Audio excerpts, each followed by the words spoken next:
Hello, everyone. Welcome to Everything Arsenal. Back for another live show. A lot to discuss in this one. We have a lot of updates from today. The latest on Thomas Partey. We were saying we are very soon going to know whether Partey is going to be an Arsenal player. We're approaching that point, and it looks like he's not going to be an Arsenal player.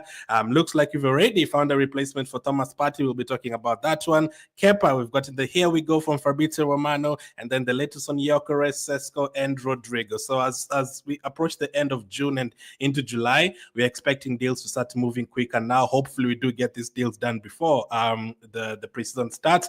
I think we will get the deals done before the preseason starts, but are they going to be deals that are going to improve the team? That's the other question. That's the question that everyone is going to be asking. So let's start with this that came out earlier today from David Ornstein. Arsenal are exploring deal to sign Christian Nørgaard from Brentford. Proposal for the 31-year-old midfielder. 11 million euros awaiting Brentford reply. Denmark international contracted until June 2027, but keen among options amid potential exit, according to David Ornstein and the Athletic. So Norgaard, we've heard about him a lot. I remember him tackling Martinelli last season, and then we were talking about him making him miss the Madrid game. He actually scored against us the time Brentford were back in the Premier League. That first game, that Friday night, he scored against us in that game as well. After this news came out, this came out before the Partey news. You could already see people in the comments saying, this will potentially mean Partey is leaving. Nørgaard is going to be the replacement and all that. Now, let's before going to Partey, let's talk about Nørgaard first. Now, he's a Premier League experienced player. He's been there since 2019, since 2021. Since they came back to the Premier League. He's been at Brentford since 2019. Very experienced player in the midfield. He's a player that I wouldn't have minded if you're telling me, let's bring Nørgaard as a backup player. I even wanted Damsgaard from Brentford as well. And Brentford is a really good team. The players who are there, they're not like world-class level, but they're very, very good players. The Mbuemos, the Visas, the Janssens, the Nørgaards and Damsgaards, and Raya came from there. They're very good players at Brentford. Not world class, but very, very good players who are going to give you, everything for 90 minutes. And that's why Brentford have been doing really well in the Premier League. Now, his price is going to be very low because of his age as well, 31 years of age. 11 million euros, that we're talking about 7-8 million pounds you're going to sign him for. And the moment this news came out about Nørgaard, people are like, yep, this is going to be a replacement for Partey. But other people are thinking maybe this is the replacement for Jorginho. Maybe Partey is still going to stay. But no, now it's looking very, very likely that it's going to be Zubimendi and Nørgaard in midfield, and not really Partey and Zubimendi and Nørgaard or a third midfielder. So what did David Ornstein or the Athletic say in their article? This is what they had to say. Arsenal are close to agreeing a deal to sign Brentford midfielder Christian Nørgaard. The North London club had made a bid worth 11 million euros. That's around 9 million pounds for the 31-year-old. And while an agreement has not yet been reached, there is confidence it will be struck. Arsenal have not reached an agreement with Thomas Partey, whose contract is up on June 30th. As it stands, the Ghanaian will leave the club as a free agent next week. Partey would be the second central midfielder to depart Arsenal this summer after Jorginho joined Brazilian side Flamengo on a free transfer. Although, as reported by The Athletic, they expect to sign Martin Zubimendi with the Spain international, having visited London to meet officials this past week. Nørgaard has 2 years remaining on his contract with Brentford, has been a key player for West London club since arriving from Fiorentina in 2019, reuniting with head coach Thomas Frank, who coached him at Brøndby and in the Danish youth setup. Earlier this month, Frank moved across London to join Tottenham. Operating in the heart of midfield, Nørgaard has made 192 appearances for Brentford in all competitions, scoring 13 goals. Last season, he had a very good season going forward. He scored 6 goals and 10 assists, 4 assists for the defensive midfield. That is really good. He helps them to promotion to the Premier League at the end of his contract, at the end of his second season at the club, and has grown in influence over the last 4 years in the top flight. So Nørgaard is not someone who's lacking in terms of experience and Premier League experience. He's been here for the last 4 years. He knows how to play that position. That is a player who, he can battle players like Bruno Guimaraes, battle all these guys because he knows how to play that position. Now, the question is he a good replacement for Thomas Partey? Now, in terms of finances, I'm sure he is. We are going to sign him for £9 million, and I'm sure in terms of wages, he's going to be on very low wages. I'm not sure if I can check how much Norgaard gets paid at Brentford as of now. I'm very sure it's very, very low, very, very low. Hope you guys can hear me, by the way. The internet is going up and down today. So let's see. Christian Norgaard weekly wages. Let's see how much he gets paid at Brentford at the moment. Definitely nowhere near what Partey gets paid. 40,000 a week. Norgaard gets paid 40,000 a week at Brentford, so we can actually ask him to come to Arsenal and double it, even triple it, and it will be incredible money for him, because teams like that, the teams that are not in the top 6, top 7 of the Premier League, this is how players get paid: 40,000 a week, 30,000 a week, 50,000 a week, around that. So Norgaard coming to Arsenal, it will definitely save Arsenal finances. So, because in terms of age, they're the same age as Partey, so we can't really say, this one, we are letting go of an older player, we're bringing in a younger one. That is not really the case. But what we are doing here is saving in, when it comes to finances. You're only going to sign him for £9 million, and he's going to only be like, I think, less than 100,000 per week. I'm sure that is going to be the deal. So that is what David Ornstein confirmed today. This came out of nowhere. I thought we were going to, be linked to a player like Damsgaard, an attacking midfielder who can come and be a backup for Odegaard. Maybe even a player like Visa, as a backup striker. If you sign Gyokeres or Sesko, I wouldn't mind Visa. Those guys are very good. The Brentford players are very good, and they're very well coached. And because most of the times they play the back five, and players like Nørgaard are very used to that midfield, operating that midfield like 2-3 players throughout the season. They're doing good. But will he be a replacement for Partey? We'll come to that. So this is what Fabrizio had to say as well. Arsenal has submitted a package worth 11 million euros for Norgaard. Negotiations are ongoing as Brentford want more, and talks continue, and Norgaard wants to join Arsenal. So when they say more, hopefully we're not talking about them waiting until we offer them something close to 20 million. No, let's hope, if it's not £9 million, the highest we can go is like 11-12 million pounds to get the deal done. Now, he played against us all these games. He played against them last season. He played against us well, and I think they drew with us. And then I always remember the first time he played against us when they were new in the Premier League. He does get a few yellow cards and red cards here and there. He almost injured Martinelli last season. So he's that tough tackler in midfield and all that. So Norgaard is not going to be a starter for Arsenal. I'm not sure. I don't think so. Zubimendi will definitely be the starter for Arsenal. Now that Jorginho has left, and it's looking very likely that Partey is going to leave, Zubimendi is going to be the starter for Arsenal, and Norgaard is going to be his backup. That is how it's looking like it's going to be. So I should have put a poll in the chat, but I'm going to put it next after this one probably. The question is, which midfield is better? Is it Partey and Jorginho, or is it Zubimendi and Norgaard? Which midfield is better between those two? And then this is what Sammy Mockwell has had to say as well. Arsenal interested in Brentford midfielder Christian Norgaard, exploring a fee around £10 million plus up to £5 million in add-ons, linked to Thomas Partey's potential exit. Norgaard not a long-term target, but Partey's situation has prompted interest in an experienced midfielder. So if we've just gone for Norgaard, because I've never had Arsenal being linked to a Norgaard at all, not even rumors or anything. If we are just going for Norgaard because of Partey's potential exit, that means Arsenal did not expect Partey to leave. That is what that is telling me. That means Arsenal expected Partey to stay. Maybe they didn't know that Partey was going to ask for more money, or maybe something has changed behind closed doors, and they're thinking, now Partey cannot stay. He has to move on. But we'll come to Partey. So Norgaard will be a replacement for Partey. Age-wise, they're the same. They've been in the Premier League for around the same time. Who's the better player? We'll have to wait and see. I don't think Norgaard is a bad player. I don't think Partey is a bad player. I think both of them are very good in that position. This is all about finances. This is definitely all about finances as well. Partey is going to get paid 200,000 per week. He wanted around 250, and Norgaard is going to be paid like 80,000 per week or something like that. Maybe I've even gone too high. Maybe it's going to be even 50 or 60 or something like that. So Partey is the one who's going to be leaving, and Norgaard is the one who's going to be joining. Now, let's talk about what Fabrizio had to say about Thomas Partey. Thomas Partey said to leave Arsenal as a free agent at the end of the month. Story from last week confirmed. Arsenal have already activated options to replace Thomas with Norgaard. Talks ongoing with Brentford. So, yeah, I think that is the conclusion already. Partey's not going to be at Arsenal in the next few days. He's going to leave Arsenal and he's going to be replaced by a Norgaard unless you go for someone else. Hopefully, it's a good replacement. Hopefully, it turns out to be a good replacement because the reason I wanted Partey to stay, I've been telling you guys over the last 2-3 weeks. One, squad depth, because I don't think we had enough players last season. The moment he starts selling Zinchenko and Martinelli and Tierney and Partey, who is going to replace all of these players? Number two, I think he had a good season last year.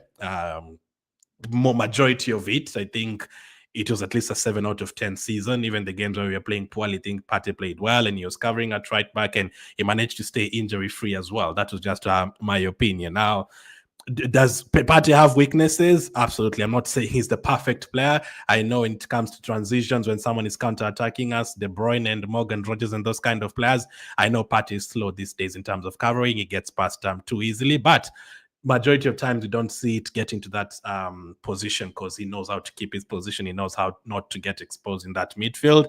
But people disagree with that. People say he's too slow in midfield. He's too old in that midfield. He's not what we want. We need to replace him. Fair enough. But as I said, if Partey is going to leave Arsenal, you have to have a very, very good replacement or a very, very good approach to what your midfield is going to be. Either you're going to have Rice as the number 6 and you're going to buy a number 8 like, Eze or Morgan Rogers to fill in that number 8 position that Declan Rice is going to vacate, or are you going to get 2 midfielders, 2-3 midfielders, or Zubimendi and then 2 midfielders to cover for the loss of both Partey or Jorginho? Is Merino going to go back to the number 6 position? All that, as long as you have a good plan. Because something that I do not want to happen this season is Arsenal to have very good forward players next season after waiting for 3-4 years. And then we say, oh my goodness, this time we don't have a good midfield. That is what I don't want to happen. But yeah, Thomas Partey will be leaving Arsenal. I don't think that will change. I don't know even if he says right now he's going to sign a new contract. He's changed his mind. I don't think it's going to happen. So Partey is going to leave Arsenal.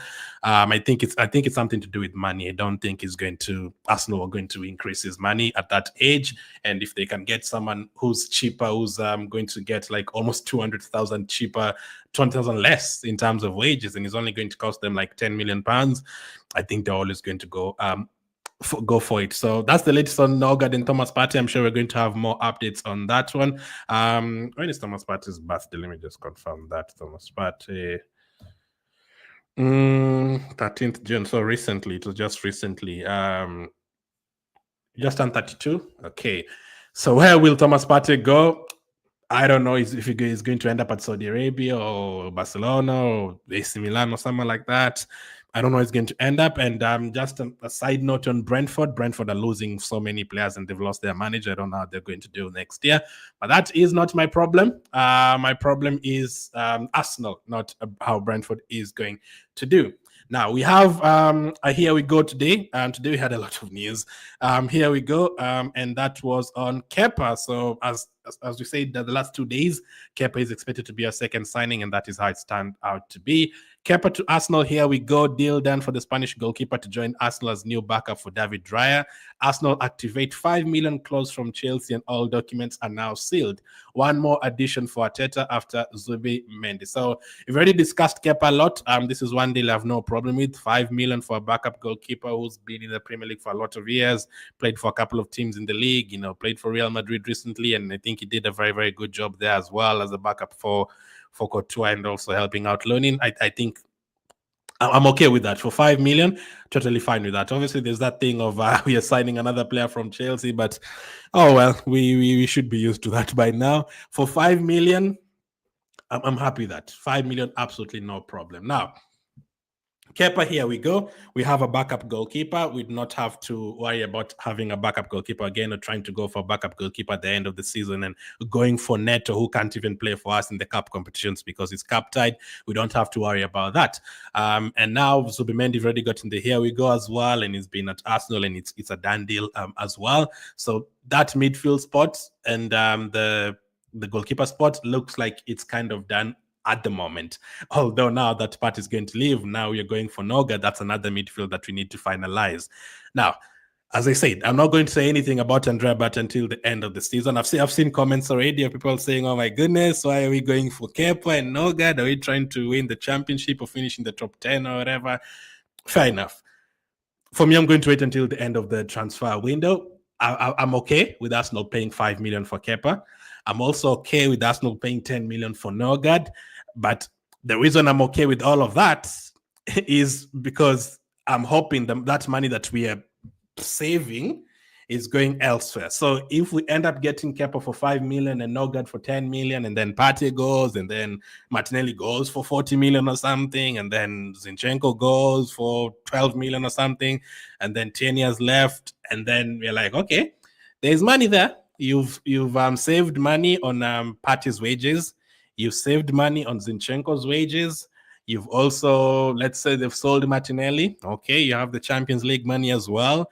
And you've only spent 5 million on a backup goalkeeper, and you've only spent 10 million on a backup midfielder. Okay, you've spent 50 million on Zubimendi, but it's in installments as well. That means there's money there to afford the players that we go for. So at the end of all this, if Arsenal end up getting another midfielder for 10 million and get Watkins for 30 million, then at that point, I am not going to be happy at all. I'll be asking, why is the rest of the money? The only reason you can do all of this, what you're doing, signing the goalkeeper for 5 million, signing the midfielder for 10 million, and saving wages because you don't want to give Partey too much money, because you don't want to, Zinchenko's money to remain in the club as well, 150,000 per week, is if that money is going to go to players like Rodrygo and go to players like, the strikers that we are looking for. That is the only way I'm going to excuse all of that. But we cannot sign all these cheap players, and then we also end up signing a cheap striker. I'll be asking where the rest of the money is, especially, again, if you're also letting go of players on top of that. That becomes a bit of a worry, because we need a squad next season. We cannot be in a position that we've been these past few seasons, where we don't have enough players and you don't have enough experience in some situations and all that. We cannot be doing that. So Kepa, welcome to Arsenal. Here we go. That deal is done. So Zubimendi and Kepa, those ones are done. No problem with those two deals. Totally happy with Zubimendi at Arsenal, totally happy with Kepa as a backup goalkeeper at Arsenal. No problem with that. Now, what is the plan? What is the plan? According to Aizan Khan, at least 5 signings are to be made in a summer, which Arsenal insiders say will definitely be a packed one in terms of incomings. A striker is front center of the club's priority list, while a new defender is also part of that list. So they said at least 5 signings. They've not really said it's only going to be 5 signings. Now, at this point, it cannot only be 5 signings. That is what I thought. I thought we were going to get 4 players. I wanted 5 players, but I did not know we were going to let go of that many players as well. So 5 signings is not enough all of a sudden, because Zubimendi is 1, Kepa is 2, Norgaard is 3. 3 signings there, and we've not talked about a defender, we've not talked about a striker, we've not talked about our left winger, we've not even talked about a backup for Saka, or a backup for Odegaard, or a backup for Rice. So that is going to total up to like 7 signings. If you're going to let go of Partey and Zinchenko and all of those guys, we're talking about 7 signings. And we've not even talked about Kivio. If you also let go of Kivio, does that mean we need an 8th signing as well? Hopefully don't need that many. I mean, I'd be very happy if Arsenal get 5-6 players. I'll be very happy with that. Keep on refreshing the team, freshening up the team. But hopefully it's not a case of Partey goes, Norgaard in. Then we sign a left wing, and then another one goes. And then we sign a defender, and another one goes. No, I wanted us to add to our team, not replace our team. But it's expected to be a packed one. Hopefully that is the case, Aizan Khan. Hopefully that is the case. Again, I'm not going to say anything about Partey and all that right now. It's June. I'm going to wait until the end of the transfer window. I'm going to look at the players that we've kept. I'm going to look at the players that we've sold. I'm going to let's look at the players that we've let go on a free. I'm going to look at the players that we've bought. Are they going to cover positions? Are going to improve positions? That's when I'm going to look at all that, starting maybe from preseason all the way to the end of the transfer window. As of now, very good, giving Gabriel a new contract. Well done, very big deal. We could not afford to lose Gabriel. Very good job giving Miles Lewis-Skelly a new contract. Very, very happy with that. Let's see how it's going to go with Saka and Saliba and Nwaneri as well. Trossard, I don't know what is happening with this new contract as well.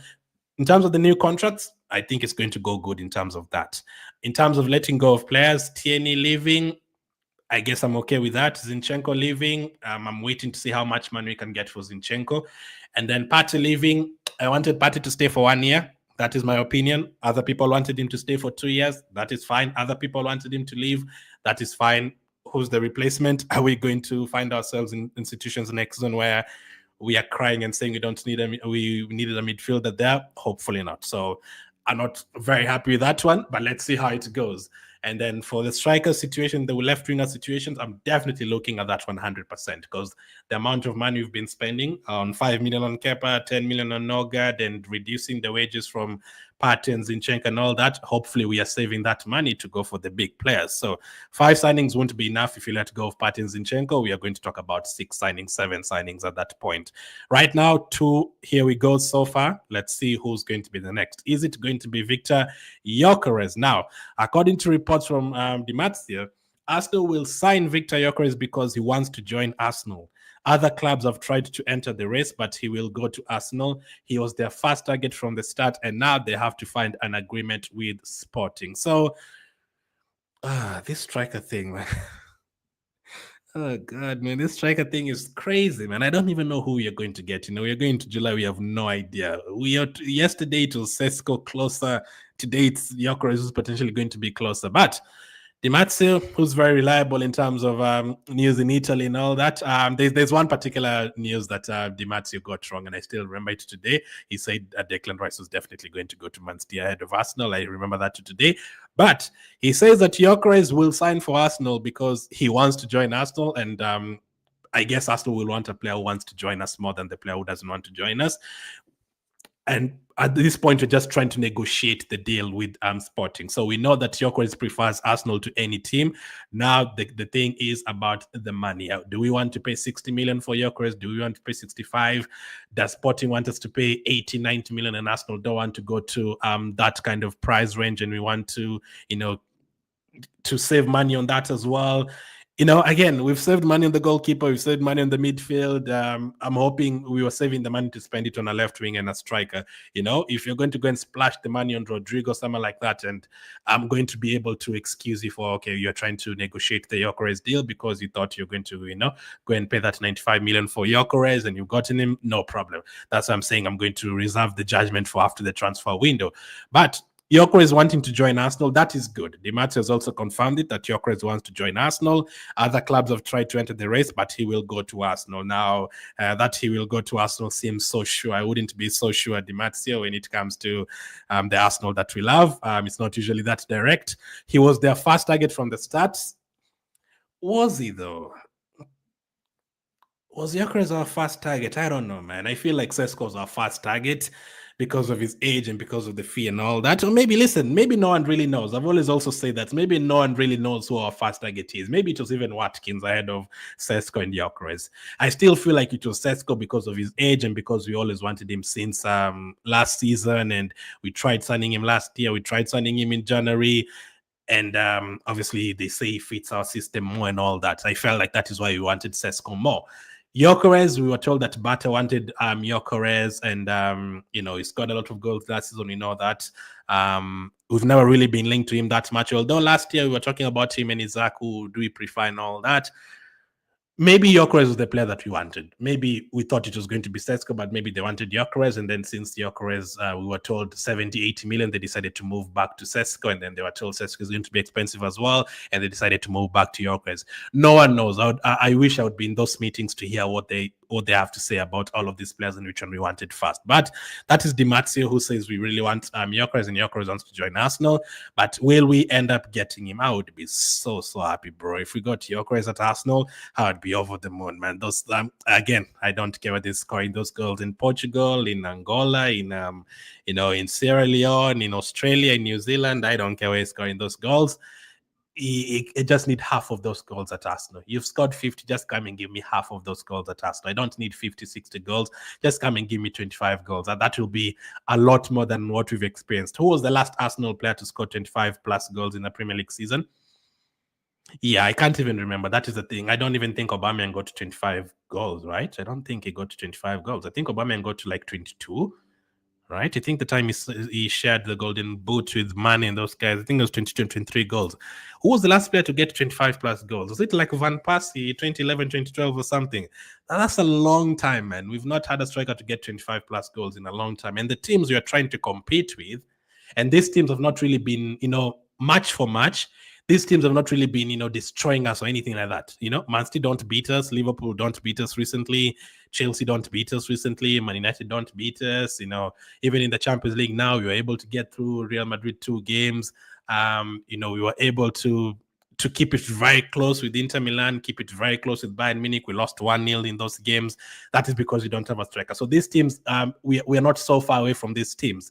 I think something that is definitely lacking is the striker. If you have a striker, we score goals against PSG because we have a very good defense and we had a very good midfield. We definitely score goals against Bayern Munich and all that. If we saw Jesus and Trossard destroying Bayern Munich at home last season, I'm thinking, what about if you have also Gyokeres there and you also have Rodrygo there? You definitely get more goals. But that's the latest on Gyokeres, but let's keep on talking about the striker situation. Mail Sport understands that Mikel Arteta wants a striker in before their preseason tour of Singapore and Hong Kong, which they fly out for on July 19th. So around 3 weeks to go, or slightly more than that. Both Benjamin Sesko and Victor Gyokeres have been strongly linked, but it's understood that Sesko is the priority. So again, here we go. On the very same live show, the very next update, we are being told it's going to be Sesko, Arsenal's priority. The very previous report that we've had, it's saying Gyokeres. So I don't think anyone truly knows who it's going to be.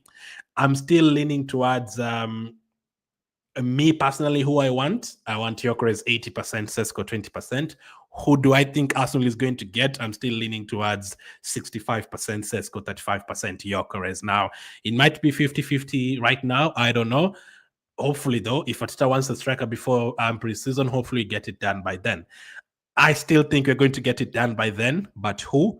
I don't know. I really just hope it's between the two. Let's not end up on part C or plan C, plan D. Let's not end up getting those kind of players now. Let's get plan A for once and let's go with it, So that also for Arteta's case, I also want him to get his first choice striker because people will say they don't want excuses next season because if you don't want Arteta to say next season that, you didn't really get the striker that I wanted. No, let's get the players that we want. Let's get the players that the manager wants so that next season maybe there's no excuses after next season.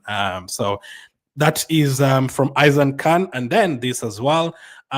Sources close to the club suggest that Sporting keenness to offload Victor Gyokeres has become clearer by the day and arguably weakened their hand. Internally, there were already reservations over the player. Sources say that RB Leipzig are driving a hard bargain for Benjamin Sesko because they know all too well how desperate Arsenal are for a striker. It is for this reason and Arsenal's desire to not spend way over their budget for a striker that there is a delay. Andrea Partey said to have other striker options too, which he is in negotiations over. If a deal for Sesko or Gyokeres was not to materialize, the prospect of a surprise name entering the frame is a possibility. Who's the surprise name? It can only be Isaac. If it's not Isaac, and it's not Isaac, it's not Isaac. It's going to be plan C or plan D. Now, if you don't get Gyokeres and Sesko and then you tell me the surprise is Vlahovic, come on, man. Let's not do that. Let's not do that. So there's no surprise option. There's no surprise that is going to be like, oh my goodness, this is a good surprise. No.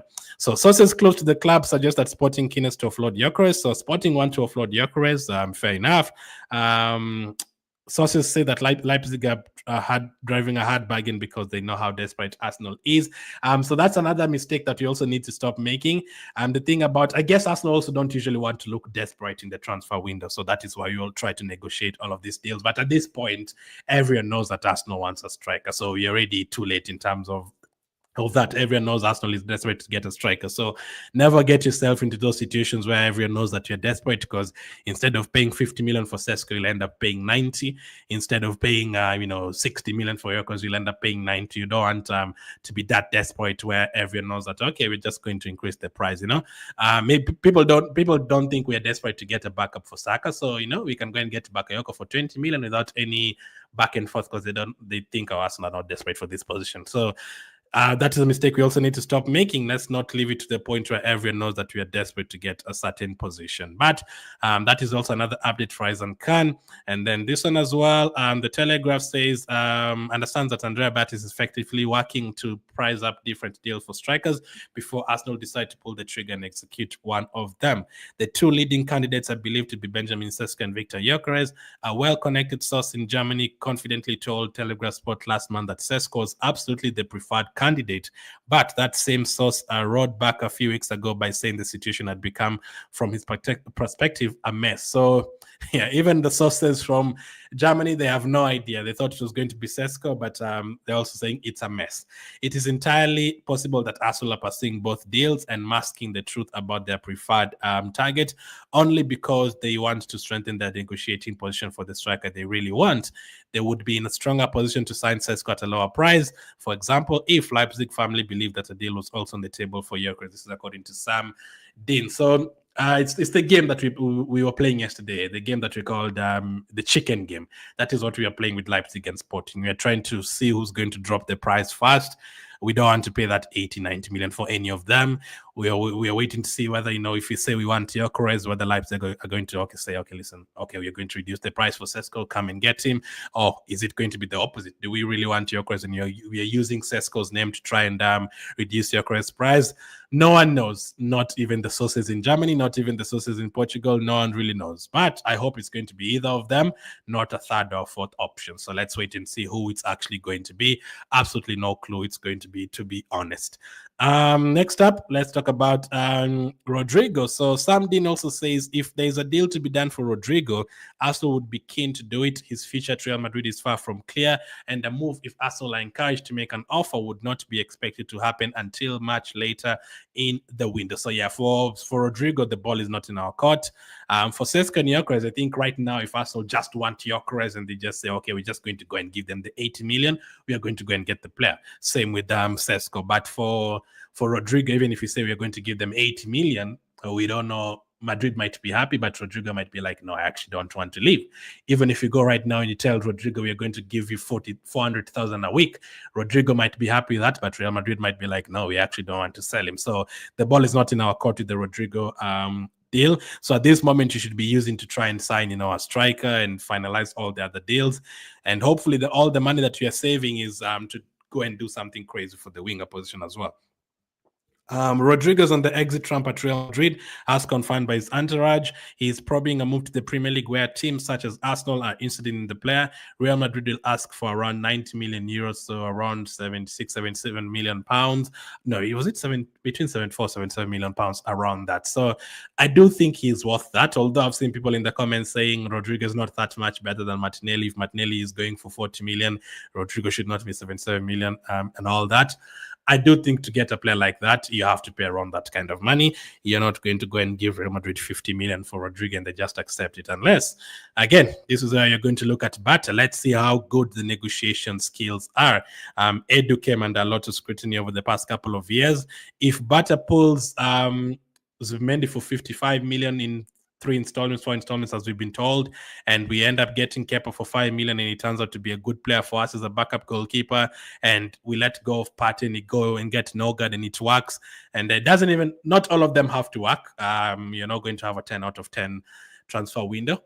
But if we end up saying in the middle of the season that, wow, that was a 9 out of 10 window after we've seen all of these players play, then we'll be in a good position. If you're able to negotiate the Rodrygo deal to something more cheaper and we actually end up getting him cheaper and end up getting a striker cheaper, then I'll be standing up and applauding Andrea better. So let's wait and see.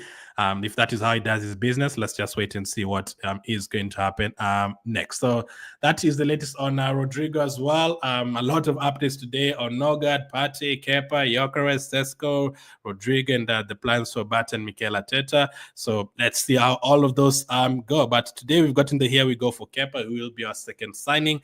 And then looks like Thomas Partey is going to leave, and Norgaard is going to be an Arsenal player, but as of now, it's just the exploring. That's the other word we forgot yesterday. Exploring, negotiating, looking into, finalizing, holding talks, meeting, all these things that we do as Arsenal for 2 months before we sign a player.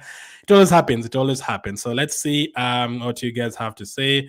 I still do not know why the YouTube comments are not showing on here, but I'll just read them. No problem. Ayub says, why don't they give the same to Partey now that is the same? Let me put this comment here. I've also seen comments like that, Ayub. I've seen someone who has calculated it and said because Norgaard is going to be like on 50,000-60,000 per week, and Partey wanted 250,000 per week. At the end of the contracts, you'll have paid more for Partey than Norgaard. So there's that. Also, in terms of the PR, I'm sure the club also looks at that. So yeah, it's to do with on the pitch and off the pitch. So I've been focusing on off the pitch, on the pitch. But yeah, I'm sure it has to do with that as well. Cipriano says, good evening. I'm watching you from Zambia, Lusaka. Thank you. Arsenal is not serious, to be honest. Everyone knows Arsenal weakness is attacking position where they focus on defensive midfield, says Charles. I mean, for the Partey situation, we had to, because there's a contract thing going on there, and Jorginho was leaving, so we had to either give Partey a new contract or buy a couple of midfielders there. Truguna says, hi Glenn, have you seen that Sesko is following Arsenal on Instagram? I've seen that. I've seen Fabrizio saying Sesko is following Arsenal on Instagram. Gyokeres joining Arsenal, says stamina, hopefully. Josh also says Nørgaard scored a few times against us. Remember the 2-1 at the Emirates a year ago? Did he? 2-1 at the Emirates a few years ago, a few times. I remember the one that they beat us in the first game when they came back to the Premier League. 2-1 at the Emirates. Oh yeah, I think I remember it. Is this the game that Harvard scored like in the 80th minute or something, right? That is the game. 2-1. I think that is the game that Harvard scored later on with the header, right? I think it was Ben White running and then crossing. Was that the game you're talking about that Nørgaard scored? I don't remember the goal that he scored. I remember Vista last season. I remember those two that he scored against us at their stadium. And I even remember the Tony one that he scored offside, the offside goal. I don't remember the Nørgaard one though. Good evening from Nigeria, says Idowu. Sinclair says, hi Glenn, I just want Arsenal to buy a striker, Gyokeres or Sesko. Emmanuel says, my fellow Arsenal fans, all of you should not be worried. I'm very sure that Arsenal would sign a striker and the top striker. Just wait till they enter July. That is when the deal is striked. Hopefully you're right, Emmanuel. I appreciate the positivity. I think they're going to sign a striker. I think it's going to be one of the two. I don't know which one though. James says, good evening from Kenya. Balagan says, good evening, brother. Greetings from Nigeria. Arsenal Football Club is always a joke every season. Arsenal knows how to scout players, but when it comes to buy, they don't. They are good singers, and we cannot end up buying a player like Sanogo. We can hopefully not, man. Hopefully those days are done. We have seen disappeared. We need a 9, says Emmanuel. Not good enough, says George. How good is Norgaard? We'll look into his how good he is. I mean, he's a very good player. I do think him and Damsgaard in that midfield and Janssen at Brentford, they do a very good job for Brentford. The connection between the defense and players like Visa and Mbeumo. People look at Visa and Mbeumo because they basically score all of the goals, but they usually come from Damsgaard and Norgaard and these players in midfield.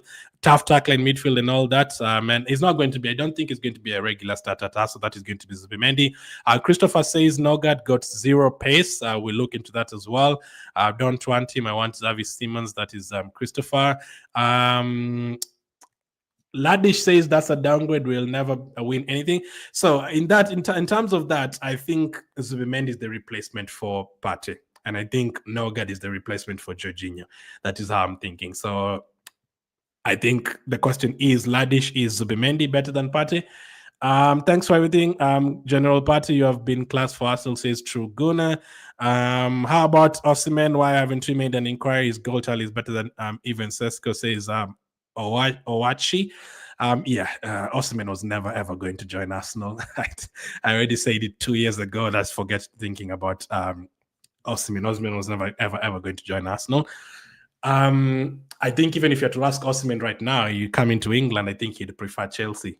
And that's just what I think. And I think he's now not going to Saudi Arabia.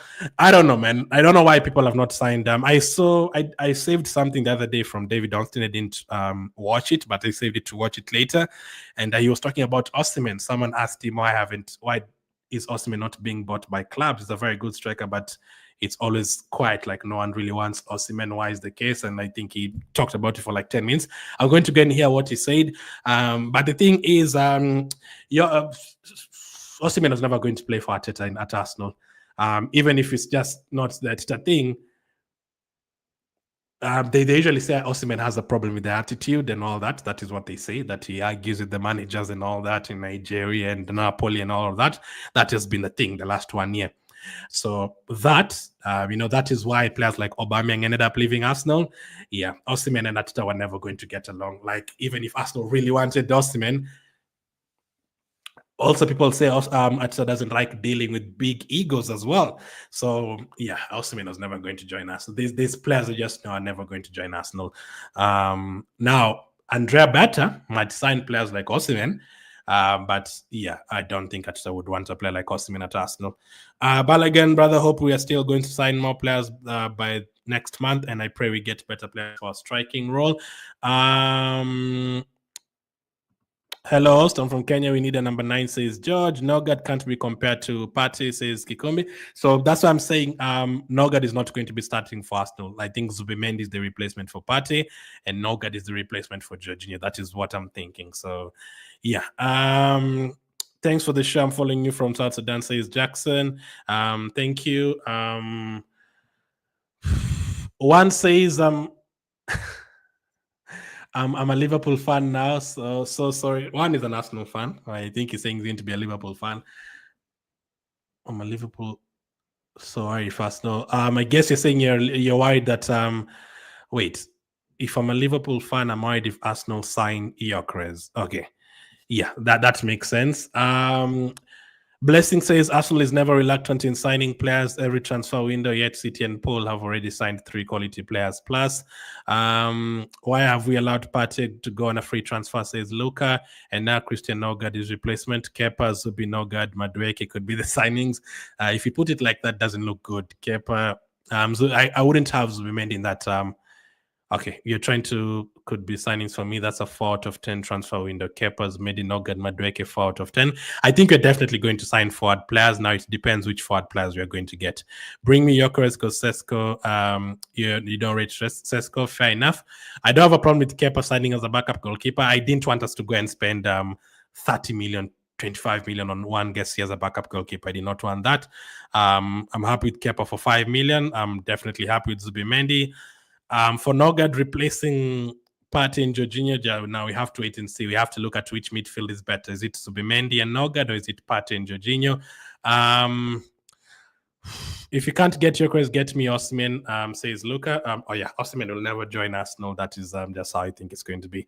I actually think that the chance of if Arsenal did not have any striker to buy at all, and Osimhen was the only player in the transfer market who you can get, I still think we wouldn't get Osimhen. That's how sure I am that Arsenal is never going to get Osimhen.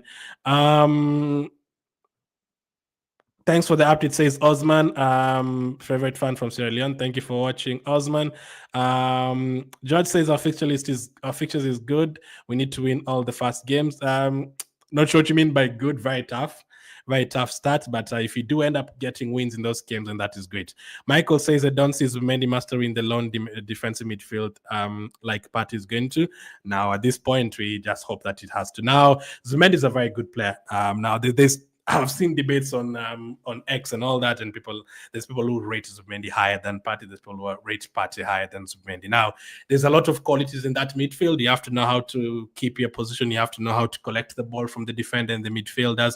I think Partey and Zubimendi are both good in terms of that. In terms of running right now, in terms of pace, I think Zubimendi is quicker than Partey. In terms of staying injury-free, Zubimendi, I think, has not had an injury for like 4 seasons or something. Partey also had an injury-free season. Experience in the Premier League, Partey obviously had that. Zubimendi has never played in the English game.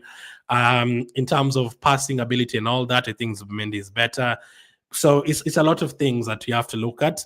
I would have preferred both of them to be in the team. Sometimes even at the same in the same game. But yeah, Zubimendi is going to replace Partey, so we just have to hope Zubimendi settles in as quickly as possible. I mean, Odegaard came from, I know this different position, but Odegaard came from Spain, and I think he was very good. Apart from last season, Odegaard was very good the other seasons. Lamin says, hello, bro. How are you, Lamin? Letting go of Partey to sign Norgaard, who's also 31 years old, makes no sense to me, says Jude. Money. That is all about money. Partey was going to get paid 250,000 per week. And Norgaard right now, he gets paid 40,000 per week at Brentford. I'm sure that is something that has to to do with that for sure. And Norgaard is only going to cost Arsenal £10 million to sign him. So I think that is a big factor in terms of that. In terms of the quality on the pitch, I don't know. Norgaard is a good player. Partey is a very good player as well. Norgaard is not going to be starting games for us though. So right now we'll have Norgaard, Zubimendi, and Rice. I think Rice will still start some games as a number 6. The number 6. So let's see. George says Rodrygo is the best. Why can't we keep both of them? I mean, Martinelli and Rodrygo. Yeah, that is what I want to happen as well, because I don't think we have enough players. Kikomi says, please, that jersey you're wearing, very fantastic. Why Arsenal don't use it? It was not part of the 3. It was, do I even remember what it was? It was it the training kit? I think it was. I think this is a training kit from last season. I don't even remember. I have so many Arsenal jerseys, I don't even remember some of them. I think it was a training kit from last season or something like that. Benjamin Sesko started following Arsenal. I have seen that following. Domo is not liking what Arsenal is doing. He's saying Arsenal Football Club is a joke. Let's see. Let me read the comments on YouTube. They're still not showing here. I'm going to sort it out. Lucas says we are not getting Gyokeres. Chuzo says, Glenn, tell us this guy Norgaard, is he a good player? He's a good player. I'm not going to say he's not a good player. All the players who are coming from Brentford, I do rate the Brentford players highly. They're very, very good in that team. You know, Visa and Boema and the midfielders, Norgaard and Damsgaard, all of them are very good. Now, is he as good as Partey? Now we'll have to wait and see in terms of that. Also will not sign both Sesko and Gyokeres. Definitely not, I don't think. And surprise is coming anytime. I don't have problem with Kepa, 5 million, but why do we have people like Norgaard, Zubi replacing Partey? Jorginho, why didn't we go for Camavinga or someone? Fair enough. There's people who wanted Camavinga as well. I mean, that high-class level midfielder. I'm waiting. Now, unless you're saying Camavinga instead of Zubimendi, I don't think you'd have gone for Camavinga and Zubimendi to replace Partey and Jorginho. That would be like 120 million in midfield, which I don't think we should be spending. For me, we should be spending money striker and left winger. After that, if you still have more money, then you go for that. So that's why I'm saying I'm not going to say anything right now. I'm hoping the reason why they're spending 5 million on Kepa and 10 million on Norgaard and letting go of Partey because of his wages and letting go of Zinchenko because of his wages is if we're going to use that money on a striker and a left winger.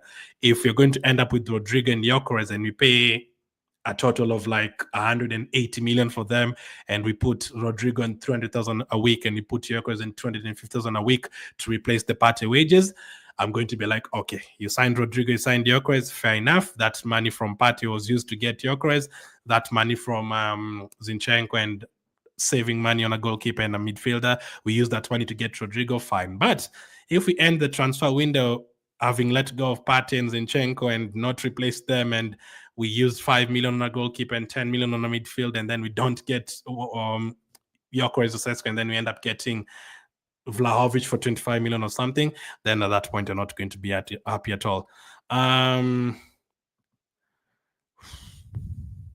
Norgaard does not make sense, says Junior. Cooper says, following you from Liberia, I really admire your analysis. Thank you.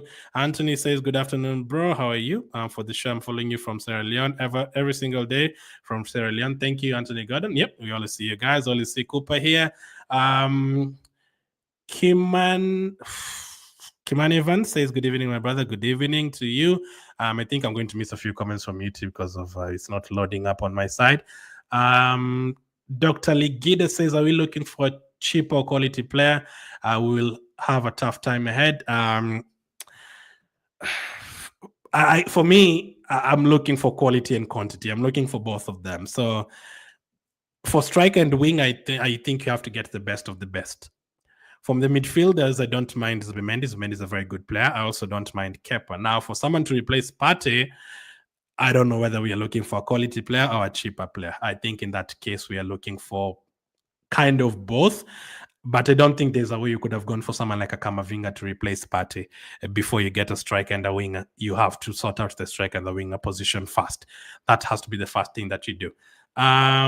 Any players coming in right and left winger? Left wing, I think we're going to get someone. I don't know who, though. I'm hoping it's going to be Rodrygo Balogun. One says midfielder again with a lot of question marks there. How Liverpool wants to hijack Gyokeres? I'm hoping not. If Liverpool get Gyokeres, we're in a big trouble. Yeah, if Liverpool get Gyokeres, we're in big trouble. You cannot have Salah and Gyokeres in the same team. We'll be in big trouble. I am scared of the way our transfer window is going, says Chizu. Look at Liverpool. The team just won the EPL, is getting good players. At left wing, we can go for Joao Pedro. Mohamed Kudus says Edu. I still feel like that is the second level Edu. I'm looking for the first level, top level. So that is Rodrygo. That top level was, for me, Rodrygo, Nico Williams, Rafa Leao, Nico Williams, players like that. And then there's the second level where now it's Kudus and Mitoma and Joao Pedro. I even think Joao Pedro is very good in terms of scoring goals and assisting and all that, but you cannot sell Martinelli and then bring Joao Pedro. Now that will not make sense at all. We need quality players in every position of the team. Yep, I think I need 2 players every single position and then an extra 3 players. So, yeah, and then plus the youngsters like Max Daumann and players like that. So, following you from Kenya says Joseph. Thank you for watching, Joseph. I hope you didn't miss any comments on... Okay, Dalton says Norgaard and Zubimendi I think is better than Jorginho and Partey. Fair enough. Hi, Glenn. Norgaard as a replacement for Jorginho is a good signing. Last season, he won more position than Partey and Rice. So I'm going to look into that, but thank you. Dalton says that Norgaard won position more times than Partey and Rice, and it's not easy winning position back more than Rice. Rice is very good at doing that. Yeah, that is why I completely disagreed with what someone said the other day that Rice is good going forward but not defensively. No, Partey, Rice is very good defensively. Good to see as well, Luca. So, yeah, so we're definitely going to have more updates. It's now starting to heat up. You're starting to get news on Kepa, on the striker situation, on Partey, on replacements already. We're waiting to see whether you're going to hear more on Martinelli and what's the latest on Rodrygo.